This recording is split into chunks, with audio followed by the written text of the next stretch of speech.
দেখুন, সমুদ্রের তীরে ছড়িয়ে থাকা এই খোলা লবণাক্ত মাঠগুলোতে আজও গ্রামবাসীরা লবণ তৈরির শত বছরের পুরনো ঐতিহ্য পালন করে চলেছেন। সবার আগে তিনি একটি ভারী গ্রানাইটের রোলার নিয়ে আসেন। এটি দিয়ে জমিকে বারবার চাপা হয়, এতটা শক্ত করা হয় যে উপরিভাগ সিমেন্টের মতো শক্ত হয়ে যায়। কারণ যদি জমিতে সামান্যতম ফাটলও থেকে যায়, তবে নোনা জল মাটিতে মিশে যাবে এবং সমস্ত পরিশ্রম বৃথা যাবে। তাই ৩ থেকে ৫ আন জমিকে রোল করা হয়, ঝাড়ু দিয়ে পরিষ্কার করা হয়, যতক্ষণ না পুরো মাঠটি একদম মসৃণ ও মজবুত হয়ে ওঠে। এখন সমুদ্রের জোয়ার আসার সাথে সাথেই গ্রামবাসী একটি পুরনো দেশি যন্ত্র ব্যবহার করেন, যার নাম ড্র্যাগন বোন ওয়াটার হুইল।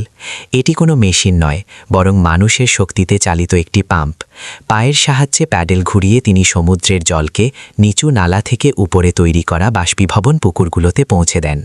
কড়া রোদে এই কাজ সহজ নয়, তবে অভিজ্ঞতা তাকে প্রতি পদক্ষেপে পথ দেখায়।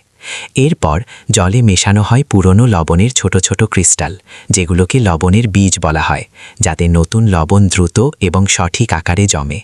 এবার আসল কাজ করে হাওয়া ও রোদ। জল বাষ্পীভূত হওয়ার সাথে সাথে উপরিভাগে ধীরে ধীরে সুন্দর চৌকো লবণের ক্রিস্টাল ভেসে উঠতে থাকে।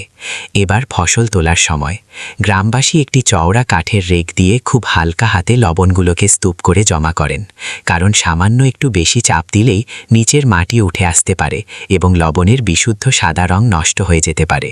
শেষে লবণগুলোকে বাঁশের ঝুড়িতে ভরে রাখা হয়, যাতে অবশিষ্ট জল ধীরে ধীরে চুইয়ে বেরিয়ে যায় এবং এভাবেই তৈরি হয়ে যায় বিশুদ্ধ লবণ।